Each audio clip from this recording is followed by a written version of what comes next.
وقت الدراسة عدى خلاص والامتحانات قربت وعايز تستعد قبل نزولك للامتحان. هقولك على مجموعة نصايح مهمة تبقى عارفها وانت نازل رايح الامتحان. كتابة ورقة فيها الأدوات المطلوبة والمناسبة لنوع الامتحان، زي آلة حاسبة أو مثلث أو برجل، وده عشان ما تنساش حاجة وتقليل التوتر والقلق. تخلي معاك قلم جاف احتياطي عشان لو الامتحان فيه كتابة كتير، ويكون القلم الجاف ده متعود تستعمله على طول أيام المذاكرة والمراجعة. تجنب السهر ليلة الامتحان عشان ده بيأثر على الذاكرة والتركيز تاني يوم في الامتحان، وانصحك يكون النوم وقت كافي عشان ده بيساعدك على زيادة التركيز في مراجعة المادة ويزود التركيز وقت الامتحان.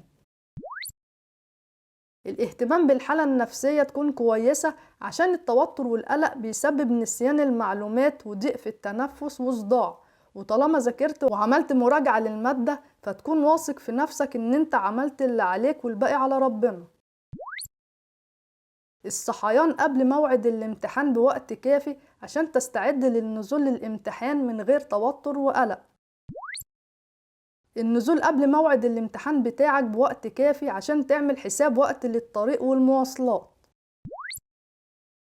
ما تنساش الفطار قبل نزول الامتحان، ويكون حاجة خفيفة زي سندوتش جبنة وبيضة مسلوقة أو كوباية زبادي بالعسل الأبيض أو أي عصير طبيعي فريش مع المكسرات، عشان ده بيساعد على تحسين وظائف المخ ويساعد على تقوية الذاكرة وزيادة التركيز، وبيسهل استرجاع المعلومات وقت الامتحان.